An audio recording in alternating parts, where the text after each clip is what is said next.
السلام علیکم۔ زندگی ہم تجھے گزاریں گے براحت جبین، ایپیسوڈ نمبر 13۔ ایک لمحے کو انور حسین کا وجود بھی تھر تھرا گیا۔ وہ ایک ناکام باپ ہے۔ وہ کبھی اپنے بچوں کی حفاظت نہیں کر سکتا۔ وہ اپنی بیٹی کو منشی سے بھی نہیں بچا سکا تھا۔ خوف کا عفریت انگڑائی لے کر جاگا اور انور حسین کے حلق میں پنجے گاڑ گیا۔ پورا جسم کپ کپا گیا۔ ایک لمحے کی خاموشی ہوئی۔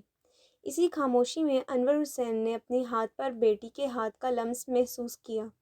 وہ اس کے کندھے سے لپٹی دونوں ہاتھوں میں اس کا ہاتھ جکڑے اپنے خوف پر قابو پا رہی تھی یا اس کا خوف کم کر رہی تھی۔ یہ کیا ہوا ابو جی؟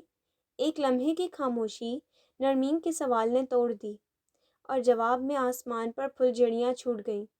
آتش بازی نے آسمان پر رنگ ہی رنگ بکھیر دیے۔ تیز روشنی میں آسمان بقع نور ہوا اور اصلی ستارے چھپ گئے۔ دونوں برابر بیٹھے مبہوت سے منظر دیکھنے لگے، پھر ایک دوسرے کو دیکھا اور کھلکھلا کر ہنس پڑے۔ باپ بیٹی کی ہنسی ایک سی تھی، بچپن جیسی، کھلکھلاتی، بے فکر اور خوبصورت۔ چلیں ابو جی، مہندی آ گئی ہے اور آپ نے تو ابھی کپڑے بھی نہیں بدلے۔ نرمین کھڑی ہو کر کپڑے جھاڑنے لگی۔ ایک معمولی ہنسی انور حسین کا سارا خوف بہا لے گئی۔ ہاں، تو نے تو ابھی تیار بھی ہونا ہے۔ آپ نے بھی تو کپڑے نہیں بدلے۔ باپ بیٹی اچھے دوستوں کی طرح ہاتھوں میں ہاتھ ڈالے باتیں کرتے گھر کی طرف چل دیے۔ ہم حذیفہ اور طلحہ کی شادی اتنی ہی دھوم دھام سے کریں گے۔ نرمین نے دھول کی تھاپ پر ناچتے لڑکوں کو دیکھ کر خواہش ظاہر کی۔ ارد گرد کے گھروں کی چھتیں عورتوں سے بھری تھیں۔ ہر کوئی منڈیر سے لٹکا یہ شور شرابہ ذوق و شوق سے دیکھ رہا تھا۔ دھول کی تھاپ کے پاس مہندی کا دلہا کھڑا تھا اور ماں بہنیں، چاچیاں، پھوپھیاں، خالائیں روپے وار وار نہ تھکتی تھیں۔ اس سے پہلے تو تم رخصت ہوگی اور کیا پتہ تمہارا دولہا ایسی دھوم دھام نہ کرے۔ وہ ہنسا۔ نرمین مزمحل سا مسکرائی۔ تم نے مراد کو کیوں چھوڑا؟ نرمین کے قدم رک گئے۔ باپ بیٹی دوست بن گئے تھے اور دوستوں میں لحاظ نہیں ہوتا۔ میں نے اسے آپ لوگوں کی خاطر چھوڑا تھا ابو جی۔ سوچا تھا اپنے بہن بھائیوں کو دوسروں کے ٹکڑوں پر نہیں پالوں گی۔ پتہ ہوتا کہ آپ لوگوں کو دوسروں کے ٹکڑے ہی پسند ہیں تو کبھی نہ چھوڑتی۔ کس سفاکی سے اس نے طنز کے تیر برسائے اور ہاتھ چھڑا کر گھر کے اندر بھاگ گئی۔ انور حسین کے قدم من بھر کے ہو گئے۔ ایک قدم اٹھانا بھی محال تھا۔ وہ خاموشی سے دیوار کے ساتھ لگ کر کھڑا ہو گیا۔ گھر خالی تھا۔ سب عورتیں مہندی کے لیے جا چکی تھیں۔ نرمین کو لگا وہ اب کھل کر اور سب سے چھپ کر رو سکتی ہے، مگر کب سے اس کی منتظر ثمینہ بازو سے کھینچتی اسے کمرے میں لے گئی جہاں عورتیں تیار ہوئی تھیں۔ اتارے گئے کپڑے مہمانوں کے بیگ کے ساتھ کمرہ میک اپ اور پرفیوم کی خوشبوؤں سے بھرا ہوا تھا۔ کہاں گئی تھی؟ ثمینہ نے دانت پیسے۔ ابو کے ساتھ تھی۔ اس نے بازو چھڑایا۔ اور تمہارے ابو کہاں تھے؟ میرے ساتھ گئے تھے۔ پلنگ پر کپڑے ایک طرف کر کے نرمین بیٹھ گئی۔ تم باپ بیٹی مل کر مجھے پاگل کرو گے۔ تمہیں ذرا بھی اندازہ ہے ہم دوسروں کے گھر میں رہ رہے ہیں؟ نرمین کے لب مسکرائے، بہت طنزیہ اور استہزائیہ بھری مسکراہٹ جو کہتی تھی، مجھے تو شروع سے اندازہ تھا۔ آپ کو اب خیال آیا؟ ایک لفظ نہیں کہا مگر ثمینہ نے سب سن لیا۔ وہ تلملا گئی۔ میرے پاس کوئی اور راستہ نہیں تھا۔ نرمین نے جواب نہیں دیا، خاموشی سے چپل اتار کر لیٹ گئی۔ مجھ سے تھپڑ کھاؤ گی؟ تبھی ایک لڑکی اپنا شرارہ سنبھالتی آئی۔ پھوپھو، آپ یہاں کیا کر رہی ہیں؟ سب باہر بلا رہے ہیں۔ ابھی آتی ہوں، ثمینہ نے سنبھل کر جواب دیا۔ لڑکی واپس بھاگ گئی۔ جلدی تیار ہو کر آ جانا، مہندی شروع ہو گئی ہے۔ مجھے نہیں آنا۔ نرمین نے بازو آنکھوں پر رکھ لیا۔ ثمینہ دروازے تک جا کر پلٹی۔ نمو، میرے جڑے ہوئے ہاتھ دیکھ، تماشا نہ بنا۔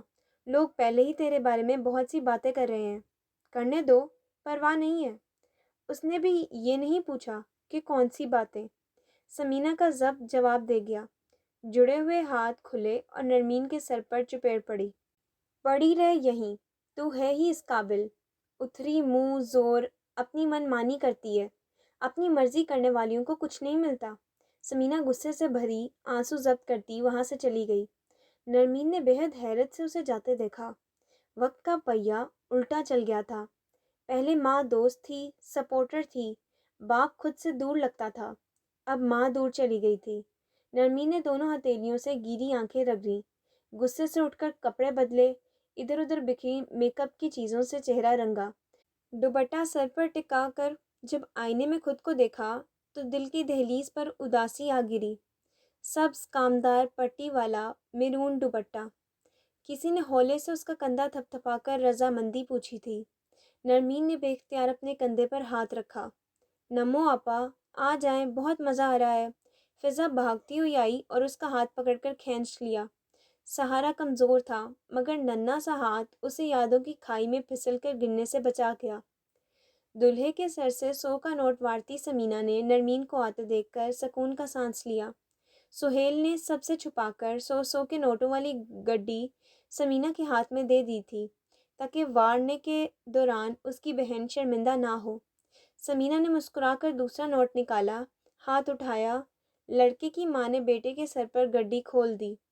ڈھول کی تھاپ اور تیز ہوئی اور بچوں نے ہلہ بول دیا۔ سمینا کا ہاتھ فضا میں معلق ہو گیا۔ طلحہ اور حذیفہ سب کے ساتھ مل کر پیسے چن رہے تھے۔ سمینا نے آہستہ سے ہاتھ پیچھے کیا اور عقب میں ہو گئی۔ اسے دراک ہو گیا تھا، وہ وارنے والوں میں سے نہیں، زمین سے چننے والوں میں سے تھی۔ اچھا، وہ بچے پیدا کرے گی اور میں بانجھ مروں گی۔ سریا کا بس نہ چلتا تھا شرط رکھنے والی اور شرط ماننے والے دونوں کے پر کھچے اڑا دے۔ وہ تمہارے بچے پیدا کرے گی اور میں کیا کروں گی؟ اس کی دائی بنوں گی، چھلے کرواؤں گی، اس کے بچوں کے پوترے دھواؤں گی۔ چلا چلا کر سریا کا گلا بیٹھ گیا۔ وہ جو پہلے بات کو مذاق میں ٹال رہا تھا سنجیدہ ہو گیا۔ وہ سریا کو بتانا چاہتا تھا، اس نے سکینہ کی یہ بات نہیں مانی۔ سکینہ گھر کی ملکہ ہوگی، کوئی کام نہیں کرے گی، سارا خرچہ سکینہ کے ہاتھ میں ہوگا۔ وہ سکینہ کی ساری شرطیں مانتا گیا، مگر سریا ماں نہیں بنے گی۔ بشیر یہ بات نہیں مان سکتا تھا۔ وہ یہ بات سریا کو بتانا چاہتا تھا مگر سریا نے اس کی سنی ہی کہاں۔ پیلی بھڑ بن کر ڈنگ مارنے لگی۔ پھر بشیر کو بھی تاؤ آ گیا، پہلے گالم گلوچ، پھر ہاتھا پائی، اور آخر میں بشیر نے پوری قوت سے ٹانگ ماری اور سریا چارپائی سے نیچے جا گری۔ وہ تن فن کرتا دروازہ زور سے مار کر دوسرے کمرے میں چلا گیا۔ اس کے پاس آپشن تھا، سریا کے پاس نہیں تھا۔ فرق بس اتنا تھا، وہ وہیں اونھی گری بلکتی رہی۔ اس کی ذات میں شور بہت تھا، اسے گھٹ گھٹ کر رونا نہیں آتا تھا۔ وہ منحوس بلیوں کی طرح آوازیں نکال نکال کر روتی، بین کرتی، بد دعائیں دیتی۔ وہ سریا تھی، رشیدہ نہیں۔ کیوں مار کھاتی ہو؟ رسولہ نے ترک کر پوچھا۔ رشیدہ خاموشی سے السی کی پنیاں بنا رہی تھی۔ السی کو صاف کرنا، پیسنا، پنیاں بنانا کوئی آسان کام تھوڑی تھا۔ وہ سارا دن اپنی سوچوں، اپنے خیالوں سے علی بخش کو چھانٹتی، خود کو صاف کرتی، اور رفیق کو لگتا وہ اب بھی علی بخش کو اپنے پلو میں چھپائے پھرتی ہے۔ وہ باقی کا دن رات رشیدہ کو پیٹتا رہتا، اپنی باتوں سے، اپنے طعنوں سے، اپنی گالیوں سے۔ اگلے دن وہ پھر سے وجود کی پنیاں گھڑتی اٹھ جاتی۔ تو کیا کروں؟ رشیدہ نے نیچی نظروں سے صحن میں اڑتی سریا کو دیکھا۔ جس دن رشیدہ کو مار پڑتی وہ اتنی ہی خوش ہوتی تھی۔ ایک چپیڑ تو بھی لگا دے اس چیچڑ کو۔ میں چپیڑ لگاؤں گی؟ وہ ڈنڈا اٹھا لے گا، گھر کا جھگڑا کوٹھے چڑھے گا، دنیا تماشا دیکھے گی۔ دنیا کو تماشا نہیں دکھاتے رسولہ، تماشا دیکھنے والے تو گھر میں موجود ہیں۔ رسولہ نے کھا جانے والی نظروں سے سریا کو دیکھا، جو چارپائی دیوار کے ساتھ کھینچ کر اس پر چڑھی پڑوس کی سہیلی سے بات کر رہی تھی۔ جب طاقت سے مقابلہ نہ ہو ادھر صبر کا بوٹا لگا دو، اللہ گھنی چھاؤں دے گا۔ مجھے تو ڈر لگتا ہے تیرا صبر ان پر پڑ نہ جائے، رسولہ نے دہل کر کہا تھا۔ سریا اور شدت سے رونے لگی۔ تیرا صبر مجھ پر پڑ گیا ہے رشیدہ، دیکھ میں مار کھا رہی ہوں اور وہ بند کمرے میں مجھ پر ہنس رہی ہے۔ تیرا صبر مجھ پہ پڑ گیا رشیدہ۔ اس کی زبان ایک ہی بار کیوں نہیں کاٹ دیتے؟ آدھی رات کو تماشا شروع ہو جاتا ہے، کیسی منحوس آواز میں روتی ہے۔ آس پڑوس میں بھی آواز جاتی ہوگی۔ بچے کو تھپکتے سکینہ کے لہجے میں ناگواری تھی۔ تمہاری زبان نہ کاٹ دوں؟ بشیر اسی پر چڑھ دوڑا۔ آہستہ بولو، عبداللہ اٹھ جائے گا۔ ہلکا سا ڈانٹ کر اس نے عبداللہ کو مزید قریب کر لیا۔ ہر بات میں زبان چلاتی ہے، ہر بات میں لڑتی ہے، جان عذاب میں آ گئی ہے جب سے اسے گھر لایا ہوں۔ وہ عبداللہ کے دوسری طرف بیٹھ گیا۔ سکینہ کو یہ سن کر خاصی خوشی ہوئی کہ ثریا آہستہ آہستہ اس کے لیے عذاب بنتی جا رہی ہے۔ اچھا، پریشان مت ہو، صبح کام پر بھی جانا ہے، سکون سے سو جاؤ۔ سکینہ نے ہمدردی سے اس کے بازو پر ہاتھ رکھا۔ میں نے بھی اسے کچھ زیادہ ہی سر پر چڑھا لیا ہے۔ ہر وہ جملہ جو سکینہ چاہتی تھی بشیر کے لبوں سے ادا ہو رہا تھا۔ لگتا ہے ثریا تمہارے دن گنے جا چکے، صبح جلدی جگا دینا، اگلے 4 دن کوٹھی میں ہی رہوں گا، ڈبل شفٹ لگانی ہے، سکون سے سو جاؤ، جگا دوں گی۔ سکینہ کی نرم انگلیاں اس کے بالوں کا مساج کرنے لگیں۔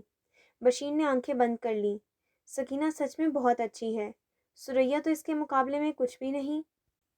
نیلے سوٹ کی فٹنگ کمال تھی، نرم و ملائم کپڑا، کمر پر جھولتے شیمپو کنڈیشنر لگے بال، نکھری چمکتی رنگت، گلابی ملائم ہونٹ۔ اقصیٰ نے اتنی حیرت سے خود کو دیکھا۔ اچھی خوراک، آرام، بے فکری۔ سوکھی سی اقصیٰ ایک گداز بدن والی خوبصورت لڑکی کا روپ دھار چکی تھی۔ گویا برا وقت گزر گیا تھا، اب اس کا خوبصورت وقت اور شاندار مستقبل اس کے سامنے کھڑا تھا۔ وہ مسکرائی اور ناز سے مسکرائی۔ کاش آپا ثریا تم مجھے اس طرح دیکھتی۔ جو کچھ تم نے بدنامی کے بدلے حاصل کیا، تقدیر نے کس پیار سے میری جھولی میں ڈالا۔ تیز بیل نے اس کا سارا فسون توڑ ڈالا۔ اب کون آ گیا؟ اس نے بدل ہو کر دوپٹہ کھولا اور کندھے پر ڈال لیا۔ جب تک اس نے الماری سے ڈبہ کھول کر نئی چپل نکال کر پہنی، تب تک مراد دروازہ کھول چکا تھا۔ افشاں کی چہکتی آواز کمرے تک آنے لگی۔ اس کی عادت تھی دروازے پر ہی مراد سے باتیں بگاڑنی شروع کر دیتی۔ نہ جانے کون سی راز و نیاز کی باتیں تھیں جو اقصیٰ کو دیکھتے ہی چپ لگ جاتی یا موضوع بدل جاتا۔ اقصیٰ کا موڈ خراب ہونے لگا۔ اتنے اچھے نمبر لیے ہیں نرمین نے، مجھے تو اپنے رزلٹ سے زیادہ اس کے رزلٹ کی خوشی ہے۔ مراد بھائی، اس نے کتنے تھوڑے سے دن محنت کی تھی۔ مٹھائی کی پلیٹ افشاں کے ہاتھ میں تھی، وہ دروازے میں مراد کے مقابل کھڑی تھی۔ اس نے اپنا رزلٹ دیکھ لیا ہوگا نا؟ یہ تو ممکن ہی نہیں تھا کہ وہ آمنے سامنے کھڑے ہوں اور نرمین کی بات نہ ہو۔ ہاں، ضرور دیکھ لیا ہوگا۔ مراد بے تحاشا خوش تھا، جیسے نرمین کی کامیابی اس کی اپنی کامیابی ہو۔ تو پھر منہ میٹھا کریں۔ افشاں نے پلیٹ سے رومال ہٹایا۔ کیوں نہیں؟ مراد برفی کا ٹکڑا اٹھاتے اٹھاتے رکا۔ تم سے ایک بات کہوں؟ بولیں۔ اقصیٰ کو اس کے بارے میں کچھ نہ بتانا، مطلب نرمین کے بارے میں۔ کیوں؟ افشاں حیران ہوئی۔ جب تک یہ باب دوبارہ نہیں کھلتا اسے بند ہی رہنے دو۔ آپ کو اب بھی امید ہے؟ مجھے یقین ہے۔ ارے، وہ کھلکھلائی، تو اس خوشی میں کر لے منہ میٹھا۔ مراد جھک کر افشاں کے ہاتھ سے مٹھائی کھا رہا تھا۔ باہر سے آتی دھوپ نے اس منظر کو جگمگا کر اقصیٰ کی آنکھوں میں دھواں سا بھر دیا کہ اندر ہی اندر سلگنے کا عمل تو نہ جانے کب سے شروع تھا۔ یہ کس خوشی میں مٹھائی کھلا رہی ہو؟ تمہاری منگنی ہو گئی ہے کیا؟ مراد کے سامنے اس بات پر افشاں کو شرم سی آ گئی۔ خواہ مخواہ میں وہ جلدی سے اقصیٰ کی طرف مڑی۔ میرا رزلٹ آیا ہے، میں پاس ہو گئی ہوں۔ اچھا، مبارک ہو۔ کتنے نمبر لیے؟ افشاں نے خوشی خوشی بتایا۔ اقصیٰ کو ہنسی آ گئی۔ بس اتنے سے نمبروں پر مٹھائی بانٹ رہی ہو؟ زیادہ آتے تو دیکھ بکاتی، میرے تو اس سے کہیں زیادہ نمبر تھے، ہے نا بھائی؟ اس نے فخر سے مراد کو دیکھا۔ افشاں شرمندہ ہو گئی۔ ان کے گھر نمبروں کی دوڑ کہاں تھی، بس بچے پاس ہو جاتے تو خوشی منا لی جاتی۔ مراد کو بھی اقصیٰ کا لہجہ و انداز اچھا نہیں لگا، اور نہ ہی افشاں کی خجالت بھری مسکراہٹ۔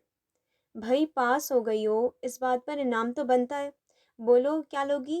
وہ وہیں دروازے سے ٹیک لگائے کھڑا تھا۔ کچھ نہیں مراد بھائی۔ افشاں کی چہکتی آواز بجھ سی گئی۔ ہو ہی نہیں سکتا۔ مراد نے جیب سے 500 کا نوٹ نکالا اور پاس آ کر افشاں کو دینے لگا۔ اقصیٰ تل ملا گئی، مگر بظاہر ہنس کر بولی، رکھ لو، نمبر اچھے آتے تو 1000 کا نوٹ ملتا۔ مراد نے ہاتھ پکڑ کر نوٹ افشاں کی ہتھیلی پر رکھ کر مٹھی بند کر کے دوسرے ہاتھ سے ایک برادرانہ شفقت سے اس کا سر تھپ تھپایا۔ جانتی ہو نا میرا اور تمہارا کیا تعلق بن گیا تھا؟ افشاں نے نظریں اٹھا کر مراد کو دیکھا اور اقصیٰ نے دونوں کو۔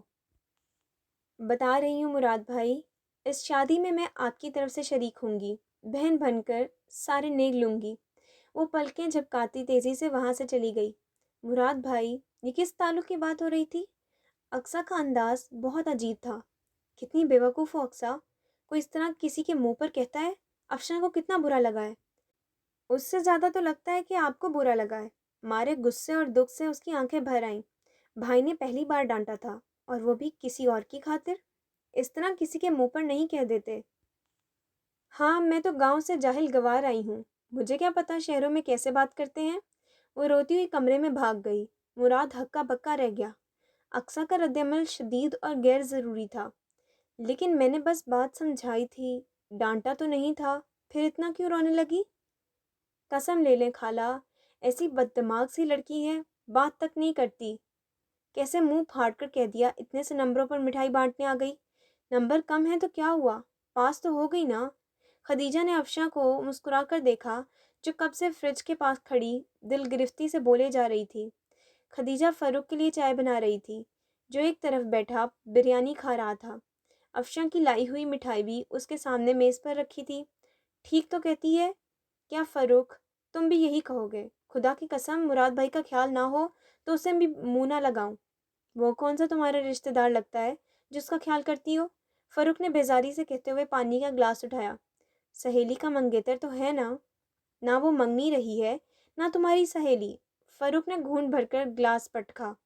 جی نہیں، کوئی منگنی ختم نہیں ہوئی، مراد بھائی اب بھی اسی کا انتظار کر رہے ہیں، افشاں نے تنک کر کہا۔ کرتے ہی رہیں گے، فاروق بدبدایا۔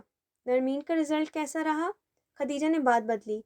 بہت اچھے نمبر لیے ہیں، کاش وہ یہاں ہوتی تو ہم تینوں کالج میں داخلہ لے لیتی، افشاں نے جوش میں بتایا۔ تینوں کون؟ خدیجہ چائے چھاننے لگی۔ میں، نرمین اور اقصیٰ۔ وہ کالج میں داخلہ کیوں لے گی؟ اس نے تو وہاں بھی جا کر ریڑھی لگا لی ہوگی۔ فاروق اٹھا اور تلخی سے کہہ کر اپنا کپ اٹھا لیا۔ خدیجہ نے بغور بیٹے کو دیکھا جو کچن سے نکل رہا تھا۔ یہ کتنا عجیب سا ہو گیا ہے۔ افشاں کو بھی اس کے انداز بدلے بدلے لگ رہے تھے۔ اپنی امی کو مبارکباد دے دینا، آگے داخلہ لوگی نا؟ ہاں ہاں ضرور لوں گی، اچھی بات ہے۔ انہوں نے افشاں کا کپ اس کے سامنے رکھا۔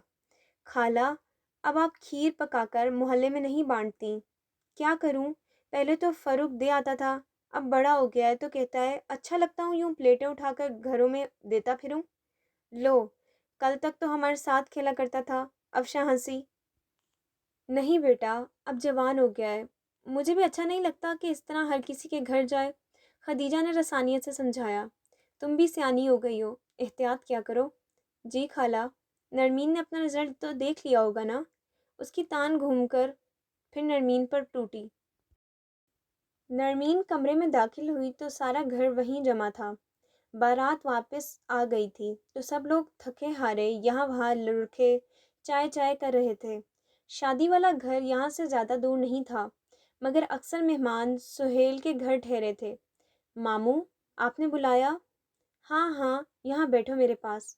کیوں سب سے الگ تھلگ رہتی ہو بچے؟ لگتا ہے ابھی تک دل نہیں لگا۔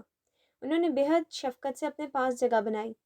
کبھی اتنے دن اپنے گھر سے دور نہیں رہی ماموں۔ نرمین بیٹھنے کے لیے آگے بڑھی اور پیالوں سے بھری ٹرے لے کر آتی نازیہ باجی نے روک لیا۔ نمو، یہ ذرا چائے تو اٹھا اٹھا کر سب کو دینا۔ بات تو معمولی تھی، مگر سہیل کے دوسری طرف بیٹھی سمینہ نے محسوس کیا کہ نازیہ نے جان بوجھ کر نرمین کو روکا ہے۔ نرمین نے سب سے پہلی پیالی اٹھا کر ماموں کو دی۔ جیتی رہو۔ تمہارا میٹرک کا رزلٹ کب آئے گا؟ پتہ نہیں ماموں۔ میٹرک کا رزلٹ؟ وہ تو آ گیا ہے۔ اپنے موبائل میں بنائی بیگم کی تصویریں دیکھتے ابرار بھائی چونک گئے۔ حالانکہ بیگم سامنے چائے کی ٹرے لیے کھڑی تھی اور میک اپ زدہ حسین بیگم کو دیکھ کر وہ دعا کر رہے تھے، کاش تم سچ میں بھی اتنی ہی حسین ہوتی۔ کیا کہہ رہے ہیں؟ نازیہ نے تنک کر پوچھا۔ ابرار گڑبڑا گئے۔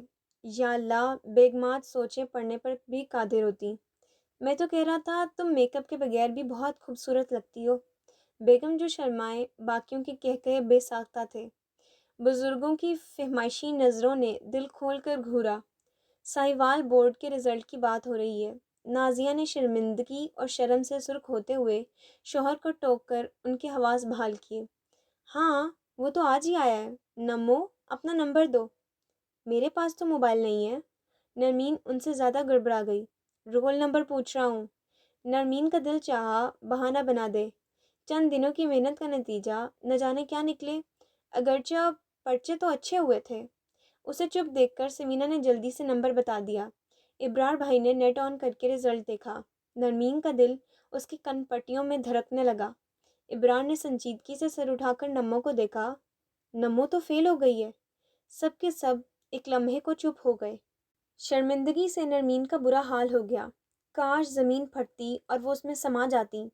تبھی ایک ہاتھ اس کے سر پر آ کر رکا۔ میری نمو فیل نہیں ہو سکتی، یہ بہت بہادر ہے، بہت لائق ہے۔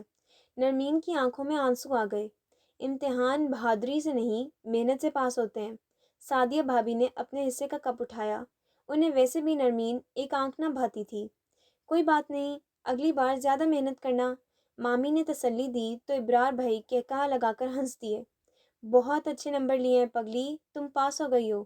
نرمین چیخ مار کر اپنے عقب میں کھڑے باپ سے لپٹ گئی۔ سمینہ ناراض تھی اس سے، مگر نرمین نے زور سے جھپی ڈال دی۔ بچے خوشیوں سے لڈیاں ڈالنے لگے۔ ارے بھائی، خالی چائے؟ اب تو مٹھائی ہونی چاہیے۔ ماموں نے 1000 کا نوٹ تھمایا اور پاس بٹھا لیا۔ میں تمہیں بتا رہا ہوں سمینہ، تمہاری یہ بیٹی سب سے الگ ہے۔ الگ لوگ بہت دکھ اٹھاتے ہیں بھیا۔ سمینہ آہستگی سے گویا ہوئی۔ دکھ ہی تو انسان کو کندن بناتے ہیں، اور جب انسان کندن بن جائے تو اس کے حصے کی خوشیاں کوئی روک نہیں سکتا۔ سہیل نے تعریف کی تھی۔ انور حسین کی آنکھوں میں فخر سا در آیا۔ وہ بیٹا نہیں، بیٹی تھی، مگر انور حسین اس پر فخر کر سکتا تھا۔ ہماری آپی بہت بہادر اور محنتی ہیں۔ طلحہ نے عقب سے نرمین کے گلے میں بازو ڈال لیے۔ جب ہم بھوکے رہتے تھے تو آپ ہی ہمارے لیے۔ اب کیا ارادہ ہے بچے؟ ماموں نے بات کاٹ کر بات بدل دی۔ میں نے کالج میں داخلہ لینا تھا ماموں۔ نرمین نے طلحہ کو بازو کے گھیرے میں لیتے ہوئے ماں کو شاکی نظروں سے دیکھا۔ سمینہ نظریں چرا گئی۔ فکر نہ کرو، میں پتہ کرتا ہوں کالج میں کب داخلے شروع ہو رہے ہیں۔ کچھ لوگوں نے زیادہ توجہ نہیں دی، مگر کچھ نے بہت چونک کر سہیل کو دیکھا تھا۔ تمہاری پسند کی بریانی اور دہی بھلے لایا ہوں۔ مراد نے چوتھی بار دروازہ کھٹکھٹایا، حالانکہ اس کی سمجھ میں نہیں آیا تھا کہ اقصیٰ کس بات پر اس سے ناراض ہوئی۔ اتنی معمولی بات پر کون ناراض ہوتا ہے؟ مگر اقصیٰ کو عادت تھی، وہ اسی طرح معمولی باتوں پر منہ موڑ کر ناراض ہو کر کھیتوں کے کنارے جا کر بیٹھ جاتی تھی، اور رشیدہ اسے آوازیں دے دے کر تھک جاتی، پھر ہار کر آتی، اقصیٰ کو بازو سے پکڑ کر چولہے کے پاس بٹھا کر پہلا نوالا اپنے ہاتھ سے کھلاتی۔ مراد کی آواز میں بھی وہی فکر تھی جو رشیدہ کے لہجے میں تھی۔ ٹھیک ہے، پھر میں کام سے جا رہا ہوں، رات کو دیر سے آؤں گا۔ اقصیٰ تیزی سے اٹھی اور دروازے کے لاک کو کھول دیا۔ مراد وہیں کھڑا تھا۔ اقصیٰ نے منہ پھلا لیا۔ اچھا، بھائی کو نخرے دکھائے جا رہے ہیں؟ وہ ہنسا۔ اقصیٰ جا کر پلنگ کے کنارے بیٹھ گئی۔ غصہ کس بات پر ہے؟ آپ اس لڑکی کو مجھ سے زیادہ اہمیت دیتے ہیں۔ کس لڑکی کو؟ افشاں کو۔ ہو ہی نہیں سکتا، جو میرے دل میں تمہارے لیے محبت ہے وہ کسی اور کے لیے کیسے ہو سکتی ہے؟ اقصیٰ صاف صاف پوچھنا چاہتی تھی کہ اس کا افشاں کے ساتھ چکر چل رہا ہے، مگر لحاظ مانے تھا، کھل کر نہیں پوچھ سکتی تھی۔ آپ میرے بھائی ہو، آپ کو میرا ساتھ دینا چاہیے تھا، آپ نے اس کی خاطر مجھے ہی ڈانٹ دیا۔ میں نے کب ڈانٹا؟ صرف سمجھایا تھا۔ اتنی آؤٹ سپوکن مت ہو جاؤ کہ اس سے کسی کا دل دکھے، کیونکہ جب ہماری وجہ سے کسی کا دل دکھتا ہے تو ہماری خوشیاں روٹنے لگتی ہیں۔ مراد نے تحمل سے سمجھایا۔ بھائی، آپ بالکل اماں جیسی باتیں کرتے ہو۔ اقصیٰ جھنجھلا گئی۔ مجھے اماں کی باتیں یاد نہیں ہیں، یا بہت کم یاد آتی ہیں، لیکن میں ابا کا کہا ایک لفظ نہیں بھولا۔ مجھے ابا حرف بہ حرف یاد ہے۔ وہ کھو سا گیا۔ ان دونوں کی باتیں اچھوتی ہیں۔ اقصیٰ کا لہجہ تیز تھا۔ مراد نے چونک کر دیکھا۔ ایک حرف نہیں پڑھا، مگر کتابی باتیں کرتے تھے۔ یہ دنیا اس کی ہے جو آگے بڑھ کر اسے لے لے۔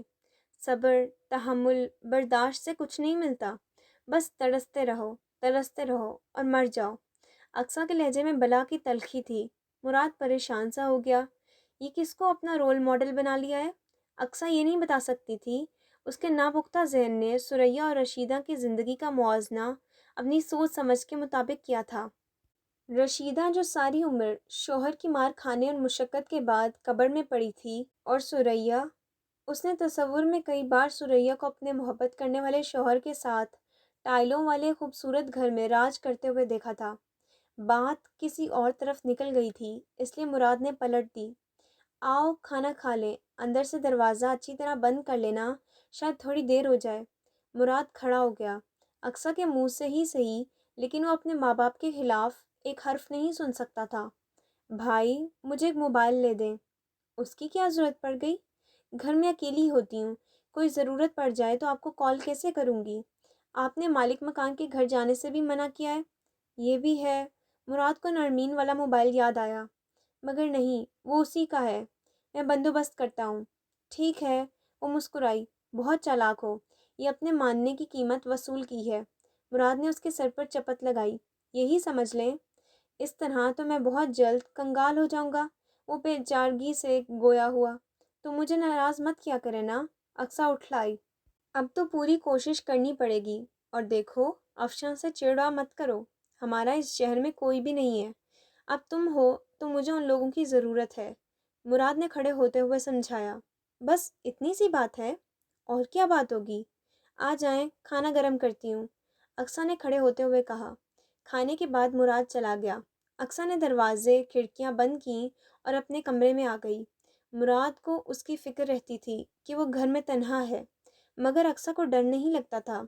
یہ تنہائی اس سے بہت کم ڈراؤنی تھی جو اس نے کھیتوں کے کنارے گیدڑوں کی آوازیں سنتے بھوگی تھی۔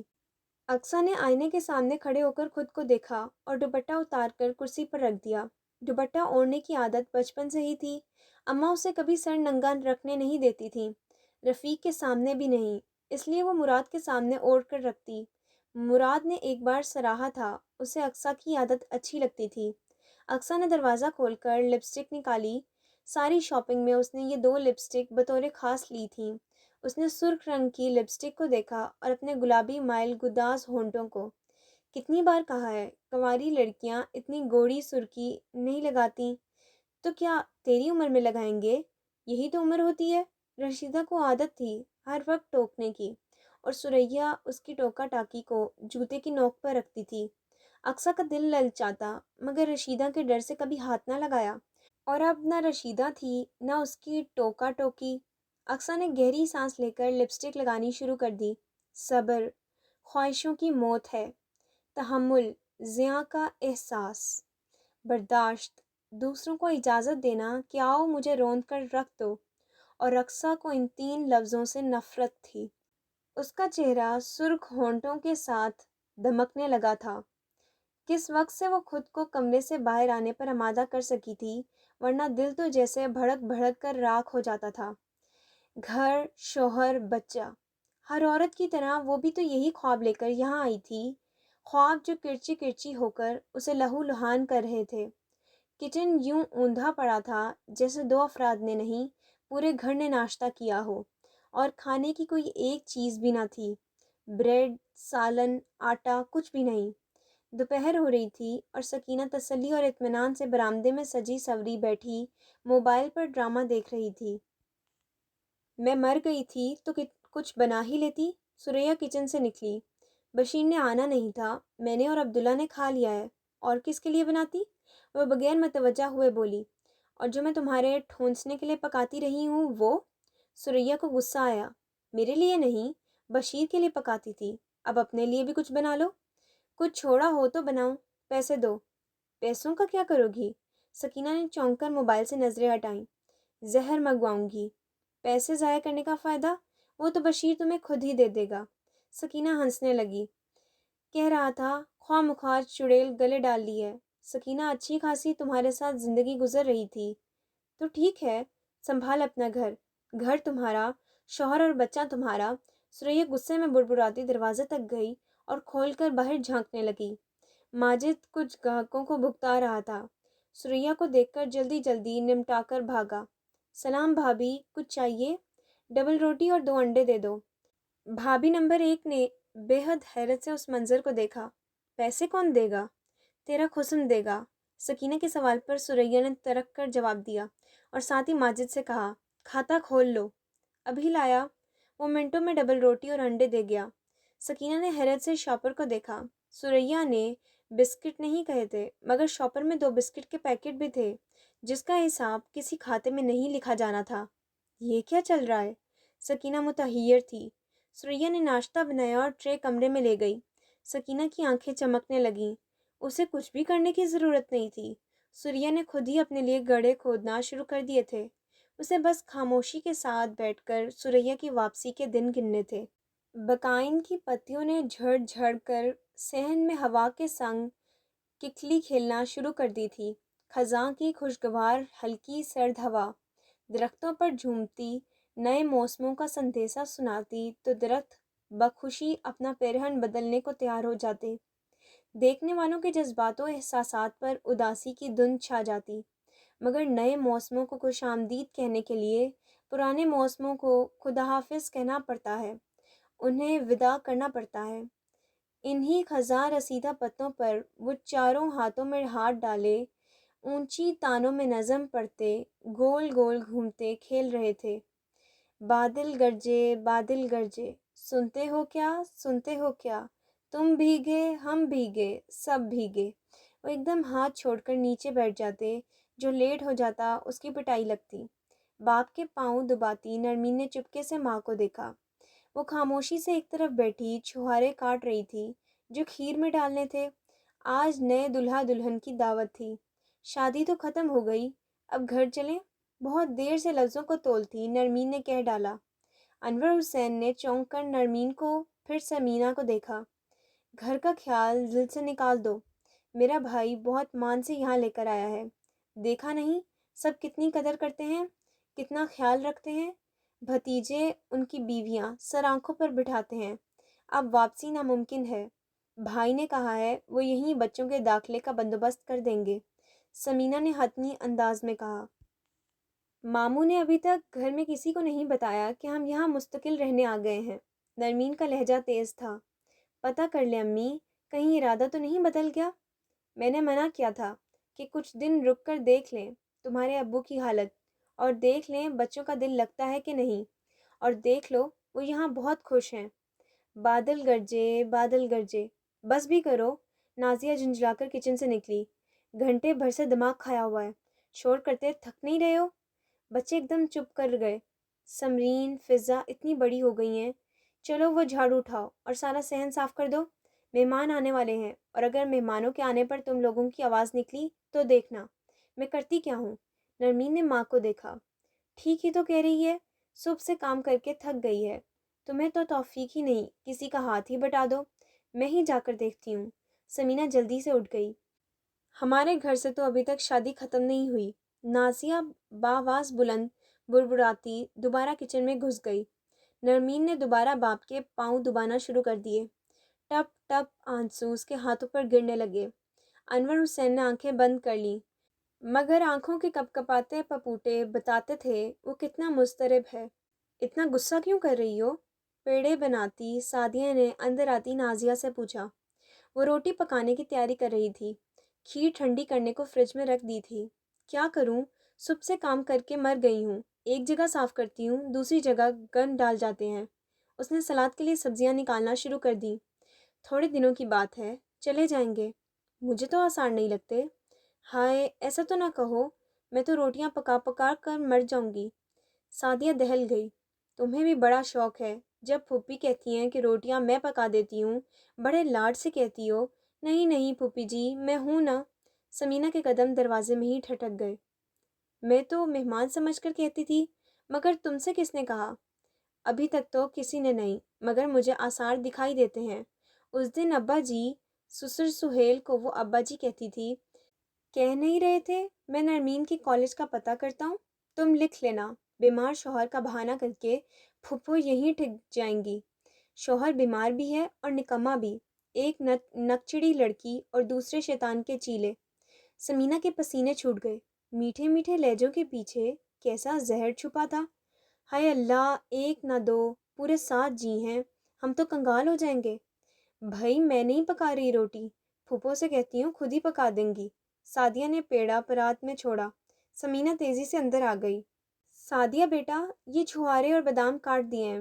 دونوں گڑبڑا سی گئیں۔ سمینہ نے پلیٹ رکھی اور واپس مڑ گئی۔ ہائے اللہ، انہوں نے کہیں سن تو نہیں لیا؟ سعدیہ نے پریشانی سے نازیہ کا چہرہ دیکھا۔ مجھے پرواہ نہیں، نازیہ نے لاپرواہی سے سر جھٹکا۔ سمینہ دل گرفتی سے آ کر باہر چارپائی پر بیٹھ گئی۔ اسے بھائی کے خلوص پر شبہ نہیں تھا، مگر وہ یہ بھول گئی گھر میں اور لوگ بھی تھے، وہ ان کے آنے پر کیسا محسوس کریں گے؟ جیسا بھی محسوس کریں، مجھے کیا؟ میں خود تو نہیں آئی نا، میرا بھائی مجھے لے کر آیا ہے، خود ہی گھر والوں سے بات کرے گا۔ اس نے خود کو تسلی دی۔ اور جب دوسروں کے گھر رہنا ہو تو چار باتیں تو سننی بھی پڑ جاتی ہیں، وہاں تھوڑا کچھ برداشت کیا تھا۔ سمینہ نے اٹھ کر جھاڑو اٹھائی اور صحن میں دینے لگی۔ سمرین کام ادھورا چھوڑ کر نہ جانے کہاں چلی گئی تھی۔ نرمین کے ہاتھ سورج سے روٹیاں بیل رہے تھے۔ اس کی روٹی نرم، پھولی ہوئی اور گول تھی۔ سعدیہ نے ستائش سے دیکھا۔ مجھے تو لگا تھا تمہیں کچھ کرنا ہی نہیں آتا۔ نرمین نے ایک نظر اسے دیکھا اور خاموش رہی۔ وہ بتانا نہیں چاہتی تھی کہ اسے کیا کچھ کرنا آتا ہے۔ وہ تو نازیہ نے کہا کہ وہ بہت تھک گئی ہے، اسے روٹیاں بنانی آتی ہیں تو بنا دے، تو وہ ٹال نہ سکی۔ مہمان بھی آنے والے تھے۔ نازیہ میز سیٹ کرنے لگی۔ تمہیں تو اب جا کے ایڈمیشن لینا ہوگا۔ جی، بچوں کی بھی بہت چھٹیاں ہو گئیں، کافی حرج ہو گیا ہے، بہت محنت کرنا پڑے گی۔ ٹرے میں گلاس نکالتی سعدیہ نہ جانے کیا پوچھنا چاہ رہی تھی۔ نرمین نے الجھ کر دیکھا، تبھی نازیہ آ گئی۔ نمو، روٹیاں بن گئیں؟ جی دیکھ لیں، اتنی کافی ہیں؟ ہاں بہت ہیں، نازیہ نے اندازہ لگایا۔ اچھا، اب ایک چھوٹا سا کام کرنا، بچوں کو تھوڑی دیر کے لیے کنٹرول کر لینا، وہ کھانے کی میز پر بہت ادھم مچاتے ہیں۔ مہمانوں کو کھانا کھلا کر پھر ہم سب بھی کھا لیں گے۔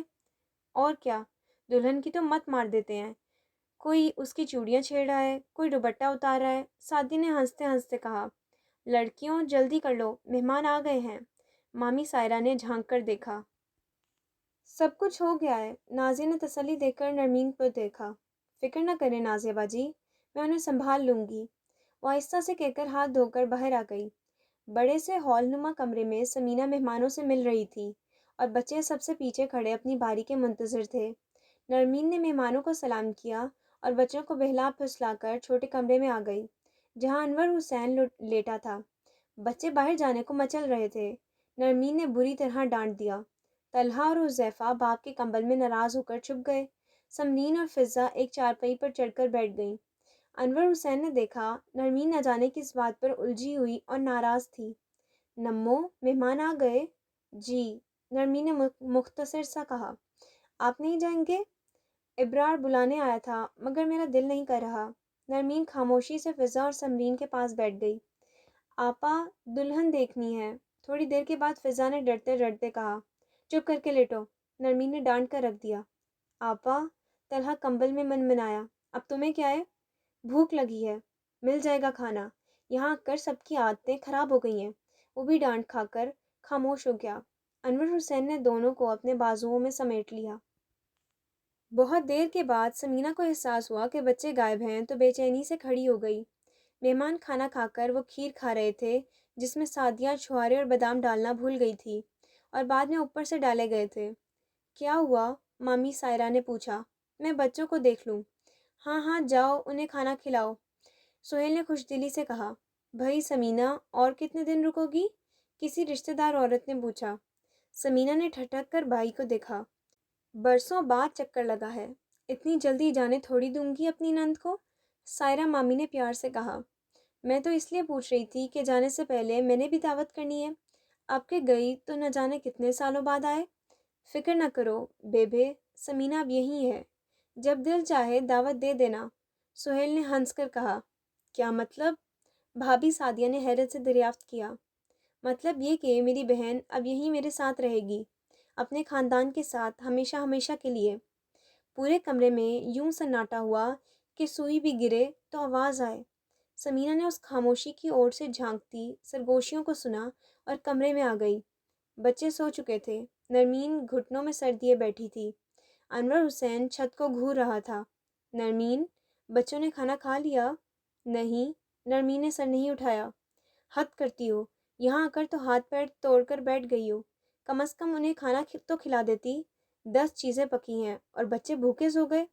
وہ اسی پر بگڑنے لگی۔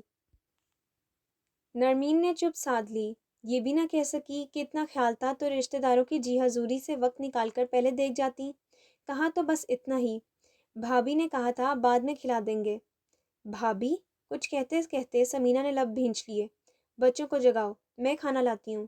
اب انہیں سونے دو، نیند مہربان ہو تو بھوک محسوس نہیں ہوتی۔ انور حسین کا لہجہ مدھم اور شکست خوردہ تھا۔ جاؤ اپنے ابو کو کھانا کھلا دو، انہیں دوا بھی کھانی ہے۔ سمینہ ہار کر پائنتی کی طرف بیٹھی۔ مجھے بھوک نہیں ہے۔ انور حسین نے بات ہی ختم کر دی۔ سمینہ کو اپنا کھانا کھانے اور سب کے ساتھ بیٹھنے اور ہنسنے بولنے پر شرم آنے لگی۔ نرمین نے سر اٹھا کر ماں کو دیکھا۔ ابھی تو آغاز ہے امی۔ یہ آپ نے کیا کہا ابو؟ پھپھو اور سارے گھر والے ہمیشہ یہیں رہیں گے؟ مہمانوں کو رخصت کرنے کے بعد ساری فیملی دوبارہ جمع ہو گئی۔ وہی بات زیر بحث تھی جس کے بارے میں نازیہ اب فخریہ کہتی تھی، دیکھا پہلے ہی بتا دیا تھا۔ اس میں اتنی پریشانی والی کون سی بات ہے؟ سہیل نے دونوں بیٹوں کو گھورا جو منہ میں اپنی بیویوں کی زبان لے کر بیٹھ گئے تھے۔ سائرہ چپ تھی۔ پریشان تو وہ بھی تھیں مگر شوہر کے سامنے کچھ کہنے کی ہمت نہیں تھی۔ میری مصیبتوں کی ماری بہن کو میری ضرورت ہے تو پیچھے ہٹ جاؤں؟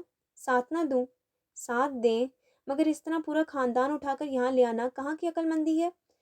کہاں رہیں گے؟ کھائیں گے کہاں؟ بچوں کی تعلیم، لڑکیوں کی شادی؟ ہم کون سا بہت امیر ہیں؟ سب کیسے ہوگا؟ ابرار بولتا چلا گیا۔ سب نے تائید میں سر ہلایا۔ پیسہ نہیں، دل ہونا چاہیے، سب ہو جاتا ہے۔ ابو، آج کل پیسے کے بغیر کچھ نہیں ہوتا۔ اور اب آپ اپنی اولاد کا حق بھانجے بھانجیوں پر لوٹائیں گے؟ چھوٹے کے منہ میں بھی بیوی کا ٹہوکا کھا کر زبان آ گئی۔ فکر نہ کرو، تم لوگوں سے نہیں لوں گا۔ سہیل کو غصہ آ گیا۔ اتنے کمرے تو نہیں ہیں گھر میں، 7 لوگ کہاں ٹھہریں گے؟ سائرہ منمنائی۔ بہت بڑا صحن ہے، ایک کمرہ ادھر ڈال دوں گا۔ مل ملا کر انور حسین کو دکان ڈال دیں گے، اپنے بچوں کا خرچہ نکال لے گا۔ سہیل نے چٹکیوں میں حل پیش کیا۔ اور اس سب کے لیے پیسہ کہاں سے آئے گا؟ تمہاری جیبوں سے نہیں نکلواؤں گا۔ وہاں انور حسین کا مکان ہے، وہ بیچ کر سب کر لوں گا۔ یہ خیال بھی سہیل کے دماغ میں بیٹوں کے تیور دیکھ کر ہی آیا تھا، ورنہ ان کا ارادہ اس مکان کو کرائے پر چڑھانے کا تھا۔ بیمار بندہ ہے انور حسین، کم از کم میری نظروں کے سامنے تو رہے گا۔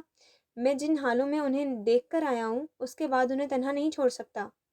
کوئی بیمار نہیں ہے پھوپھا جی، ہٹے کٹے ایویں ڈرامے کر رہے ہیں۔ نازیہ تنک کر بولی، تم لوگوں کے پیٹ میں کیوں مروڑ اٹھ رہے ہیں؟ میرا گھر ہے، میری مرضی، جسے دل چاہے رکھوں، جسے دل چاہے نکال دوں۔ سہیل بھڑک اٹھے۔ رات کی تاریکی میں آوازیں بلند ہونے لگیں، ہر کسی کا اپنا نقطۂ نظر، ہر کوئی اپنی جگہ ٹھیک۔ رات ڈھلکتی رہی، ڈوبتی ابھرتی، منمناتی گرجتی، ہر قسم کی آوازیں پردے چاک کرتی رہی، پردے جو آنکھوں پر تھے، پردے جو دلوں پر تھے۔ اور یہ تو آغاز ہے امی، ہجرت ہر کسی کو راس نہیں آتی۔ اقصیٰ نے خود دیکھا، مراد نے سارا سودا اسے لا کر دیا تھا مگر وہ کسی برانڈ کے لوگو والا سفید شاپر خاموشی سے بیٹھک میں ہی رکھ دیا تھا۔ کیوں؟ اس کے پاس کرنے کو کچھ نہ تھا، تجسس، ٹو اور پھر منظر کو اپنے مطلب کے معنی پہنانا۔ شاپر میں بہت خوبصورت برانڈڈ سوٹ تھا، ساتھ میں میچنگ چوڑیاں۔ یہ کس کے لیے؟ وہ ٹھٹک گئی۔ مراد نہا کر نکل رہا تھا، اقصیٰ کچن میں گھس کر سودا سنبھالنے لگی۔ کیا پتہ میرے لیے ہو، کوئی سرپرائز دینا چاہتے ہوں۔ خوش فہمیوں کی ننھی منھی پنیری لگاتے اس نے کام ختم کیا، مگر وہ اس کے لیے نہیں تھا۔ شاپر غائب تھا، وہ منتظر ہی رہی۔ وہ نہیں جانتی تھی تالے والی الماری کے سب سے نیچے والا کھانا انتظار کے لمحوں کو رنگین بنا رہا تھا۔ وہ نرمین کے پاس ہونے کا تحفہ تھا جو اس کے موبائل کے ساتھ رکھ دیا گیا تھا۔ صبح تازہ نکلے مکھن کی طرح تازہ، شفاف اور سفید تھی۔ نماز کے بعد قرآن پاک کی تلاوت کرنے تک سمینہ نے بہت دیر انتظار کیا۔ چائے کے کپ کے ساتھ 2 ابلے انڈے جو انور حسین کے لیے آیا کرتے تھے کہ اسے دوا کھانی ہوتی تھی، آج غائب تھے۔ بچیاں بھوکی تھیں مگر پارے کا سبق یاد کر رہی تھیں۔ انور حسین لا حول ولا قوت الا باللہ کا ورد کر رہا تھا۔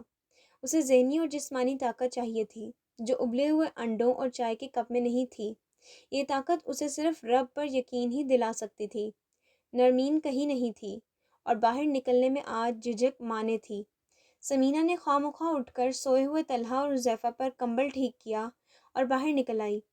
کھلے صحن کے آخر میں بنے کمرے میں چھوٹے بڑے پتیلوں اور جھوٹے برتنوں کا ڈھیر تھا۔ نرمین خاموشی سے انہیں دھو رہی تھی۔ اس نے اپنی حیثیت کا تعین کر لیا تھا، جب یہاں رہنا تھا تو کھانا پینا حلال تو کرنا تھا۔ اس نے سر اٹھا کر ماں کو دیکھا۔ سمینہ نظریں چرا کر بھائی کے کمرے میں آ گئی۔ سائرہ کمبل میں گھسی گویا وائبریشن پر لگی تھی۔ رات بھر کی بحث کے بعد کپ کپی کا بخار ہو گیا تھا۔ وہ سچ میں پریشان تھی۔ ایک طرف بیٹے بہویں دوسری طرف شوہر، انہیں نن سے کوئی پرخاش نہ تھی، مگر اس طرح یہاں رکھنا گویا اپنے گھر کا سکون برباد کرنے کے مترادف تھا۔ صبح سے کسی نے کمرے میں جھانکا تک نہیں تھا۔ بندہ چائے کا کپ ہی بنا کر دے دے۔ وہ اپنی بہوؤں کو کوس رہی تھیں جن کے کمرے کے دروازے ابھی تک بند تھے۔ شرمندہ سمینہ ہو گئی۔ بھابھی میں ابھی لاتی ہوں۔ اللہ تمہارا بھلا کرے، بچوں کو بھی ناشتہ کروا دو۔ سمینہ کچن میں آ گئی، چائے کی دیگچی چڑھائی، سائرہ کے لیے انڈے ابالے، بچوں کو اور انور حسین کو رات کے بچے چاول گرم کر کے چائے کے ساتھ دے دیے۔ ناشتے کے بعد ماں بیٹی نے اسی خاموشی سے گھر سمیٹا اور صفائی شروع کر دی۔ نہ جانے حالات انسان کی حیثیت کا تعین کرتے ہیں یا انسان خود۔ نرمین نے ہتھیار ڈال دیے تھے، وہ حالات سے لڑ سکتی تھی، ماں باپ سے نہیں۔ سفید لشکاریں مارتی ویگن دروازے کے سامنے کھڑی تھی۔ آس پڑوس کی عورتیں جھانک جھانک کر دیکھ رہی تھیں۔ مراد نے اسے لے کر پہلی سیٹ پر بٹھا دیا۔ بہت بہت مبارک ہو بھائی، دیکھا میں کتنی خوش قسمت ثابت ہوئی ہوں۔ یہ تو ہے، آج میرا دیرینہ خواب پورا ہوا۔ خوشی سے نہال مراد نے خواہ مخواہ ہارن بجایا۔ سارے پیسے دے دیے؟ نہیں، قسطوں میں دوں گا۔ رکشہ بیچ دو، اقصیٰ نے مشورہ دیا۔ نہیں، مراد نے تیزی سے انکار کیا۔ اب اسے رکھ کر کیا کرو گے؟ اقصیٰ نے حیرت سے اسے دیکھا۔ میرے پاس کسی کی امانت ہے، وہ مبہم سا مسکرایا۔ کس کی؟ دور گئے مسافر کی، لیکن مجھے یقین ہے میری دعائیں اسے واپس لے آئیں گی۔ اقصیٰ الجھ کر دیکھنے لگی۔ اب باتیں ہی کرتی رہو گی؟ چلو اماں ابا کی قبر سے ہو کر آتے ہیں۔ میں نہیں جا رہی، اقصیٰ نے رکھائی سے انکار کر دیا۔ تمہیں وہ یاد نہیں آتے؟ انہیں یاد کرنے کے لیے قبر پر جانا ضروری ہے؟ میں تو جاؤں گا، تمہیں ایک چکر دلوا کے گھر چھوڑ دیتا ہوں، یا پھر افشاں کی طرف چلی جاؤ۔ نہیں، گھر ہی ٹھیک ہے۔ جیسے تمہاری مرضی، مجھے لگتا ہے تمہاری افشاں سے دوستی نہیں ہو سکی۔ مراد نے بسم اللہ پڑھ کر ویگن سٹارٹ کی۔ مجھے سہیلیاں بنانی نہیں آتیں، اور نہ میری کوئی سہیلی تھی۔ کالج جا کر ضرور بنانا، ورنہ مشکل ہوگی۔ وہ دانستہ اس گلی کا موڑ مڑا تھا۔ آتن ہارن پر ہاتھ رکھا تھا، مگر پاؤں بریک پر چلا گیا۔ خاموش ویران گھر کا دروازہ کھلا تھا اور وہاں کچھ لوگ کھڑے تھے۔ کیا ہوا بھائی؟ میں ابھی آتا ہوں۔ دروازہ کھول کر تیزی سے باہر نکلا۔ اف، افشاں کو دیکھے بغیر تو بھائی کا کوئی بھی کام نہیں ہوتا۔ اقصیٰ غصے سے بڑبڑائی۔ گھر میں افشاں کے والد کسی کے ساتھ کھڑے تھے۔ چاچا، یہ کیا ہو رہا ہے؟ مکان بیچنا ہے انور حسین نے، تو پراپرٹی ڈیلر دیکھنے آیا ہے۔ مراد کا دل سینے میں دھڑکنا بھول گیا۔ Subscribe my channel for more videos.